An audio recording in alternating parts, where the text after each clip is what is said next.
Walt Disney's Pinocchio.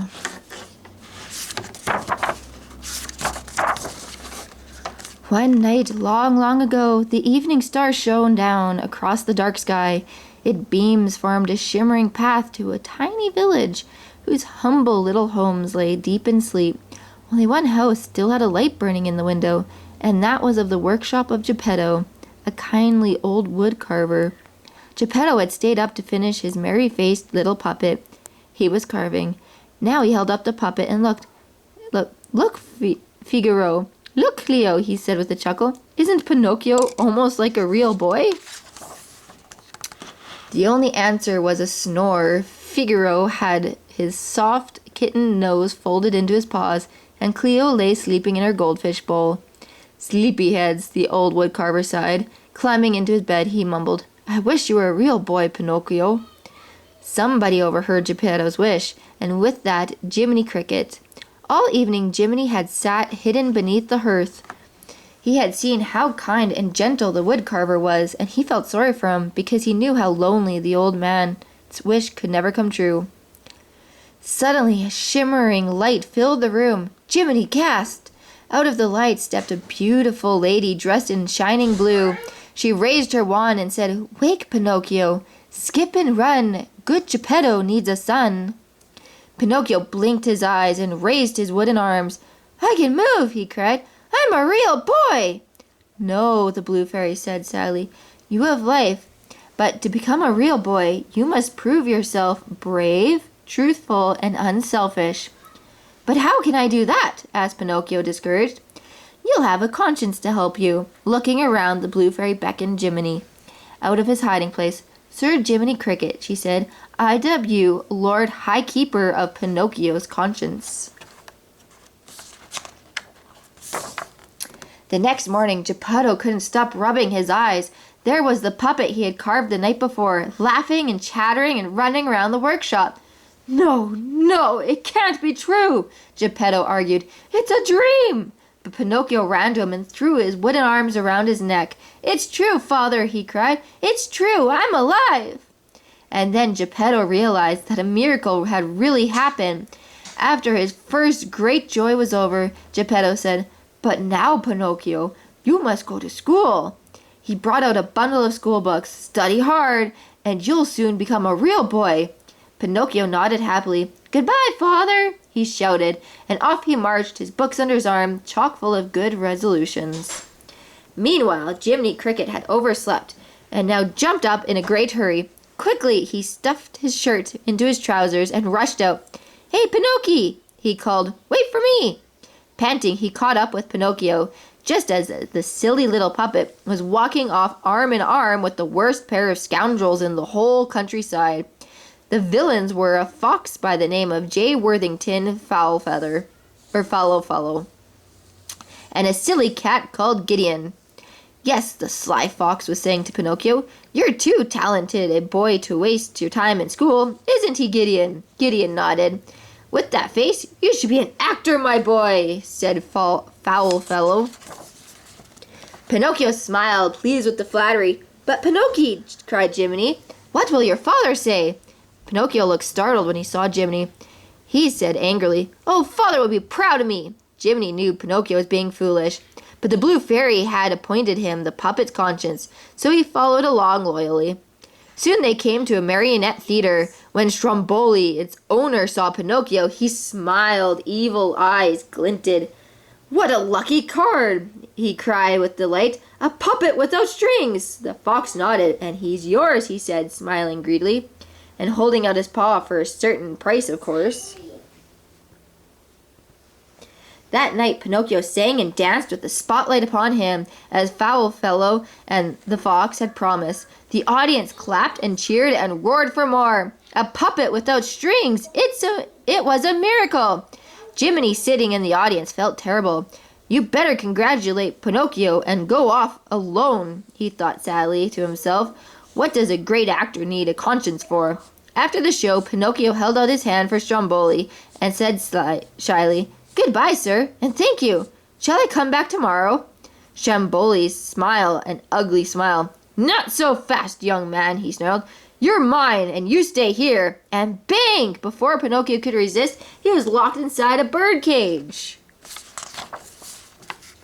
When Jiminy came backstage, what a surprise to see the great actor in such a position. Oh, Jiminy, Pinocchio said, why didn't I go to school? I'll never see my father again. Jiminy tried to pick the lock, but without success. Gloomy, he sat down next to Pinocchio, not even noticing how the room began to glow and grow brighter. Suddenly, the blue fairy stood before them.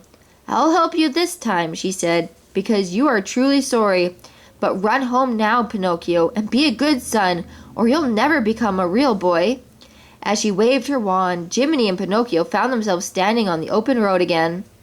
Phew, Pinocchio sighed thankfully. Let's go home, Jiminy. The two friends started running as fast as they could, when whom should they bump into but Foul Fellow and Gideon. Pinocchio! Foul Fellow cried. My dearest young friend. How does it feel to be a great actor? Awful, said Pinocchio. Stromboli put me in a cage. And then he told Foul Fox how badly he had fared. The sly fox pretended to be deeply shocked, and before Jiminy knew what had happened, Foul Fellow had persuaded the gullible puppet to forget his good resolution and take a rest cure on Pleasure Island. Pinocchio, Jiminy cried, you promised to go right home. I will later on. For now, I need a rest after my terrible experience, Pinocchio said. They came to a coach bound for Pleasure Island. It was pulled by small donkeys and filled with rude, noisy boys. As Pinocchio climbed aboard, Jiminy saw the sly coachman slip Foul Fellow a heavy bag. Again, the fox had sold Pinocchio. The coachman cracked his whip. The boys shouted, and the coach started. The only ones who didn't seem happy were Jiminy and the small donkeys. After boarding the ferry, the coach and its passengers soon docked on Pleasure Island. The boys piled down the gangplank and into the streets. Here there were bands playing, streets paved with cookies and lined with donut trees. The fountain sprouted lemonade. The coachman kept urging the boys, have a good time while you can. And they did. They climbed the ice cream mountains and sailed down the lemonade river. They smashed windows, burned school books, and teased the poor little donkeys. Pinocchio made friends with the very worst of the boys, a mischievous bully named Lampwick. One day, down on Tobacco Lane, Jiminy came upon Pinocchio puffing on a corncob pipe. Lapwig had a big cigar. Jiminy lost his temper and shouted, This has gone far enough! Throw away that pipe and come home this minute! Pinocchio looked sheepish, but Lapwig began to snicker. Don't tell me you're scared of that beetle, he said insultingly. Gosh, no, Lampwick. That's only Jiminy. He can't tell me what to do. And right in Jiminy's face, Pinocchio blew a puff of smoke. Jiminy was about to march off angrily when suddenly Lampwick grabbed his head and Pinocchio cried, Jiminy, my ears are buzzing. Before Jiminy's shocked eyes, the boys were sprouting donkey ears. It's donkey fever, whispered Jiminy, horrified. You were lazy, good-for-nothing boys, so now you're turning into donkeys. Let's get out of here. Quickly they dashed through the strangely deserted streets. As they roared a corner and they came face to face with the coachman. He and an armed guard were herding a bunch of braying, howling donkeys, many of them which still wore boys' hats and shoes. There they go! Those are the two that are missing, yelled the coachman. After them! Pinocchio and Jiminy rushed towards the walls surrounding the island. They managed to scramble up, but when they looked down, they saw a little donkey dressed like Lampwick's clothes. It was Lampwick. Go on, Pinocchio, Lampwick cried. It's all over for me. There was nothing they could do. Sadly, Pinocchio followed Jiminy and dove into the sea. They had a long, hard swim to the mainland, and a longer, harder journey home. It was winter in the village, and through the drifting snow they hurried to Geppetto's door and pounded on it. The only answer they heard was the howling of the wintry wind. Pinocchio peered in the window. The house was empty. My father's gone away, said Pinocchio, and a tear ran down his long nose and froze into a tiny, sparkling icicle. Just then, a gust of wind blew a piece of paper around the corner. Hey, Pinocchio, Jiminy exclaimed. It's a letter. The little cricket began to read the note aloud. Dear Pinocchio, I had heard you gone to Pleasure Island, so Figaro, Cleo, and I started off in a small boat to find you. Just as we came in sight of the island, out of the sea rose a monstro, a giant whale. He opened his jaws, and in we went. Now, dear son, we are living in the belly of the whale, but there is very little to eat here, and we cannot exist much longer, so I fear you will never see me again. Your loving father, Geppetto. For a while, both Jiminy and Pinocchio were silent, too upset to speak. Then, in a resolute voice that Jiminy had never heard him use before, Pinocchio said, I'm going to save my father. But Pinocchio, Jiminy cried, think how far it is to the ocean. I don't mind, Pinocchio said firmly. I must find father. Just then a soft voice said, I will take you. And out of the sky fluttered a small white dove in a golden crown on its head. Pinocchio stared. You? He asked. How could you carry us? Like this. And said the dove as she began to grow and grow. Climb on, she commanded, and off they went. All day and all night they flew until they reached the high cliffs of the seashore. They landed. Goodbye, called the dove. Good luck.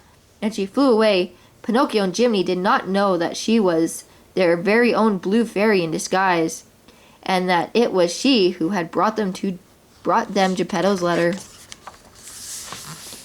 Then Pinocchio tied a big stone to his donkey tail. He smiled bravely at Jiminy, and together they leaped off the cliff into the roaring ocean below. Down, down, down they went through the green water, past clumps of waving seaweed at the sandy bottom. Pinocchio scrambled to his feet. Come on, he said. Let's find Monstro, the whale. He started off, peering into every grotto and green sea cave. We'll never find him, muttered Jiminy. Jiminy was wrong. Very near them floated the whale they were looking for, fast asleep. Inside the whale, at the far end of its mouth, dark cavern, Geppetto had set up a strange household.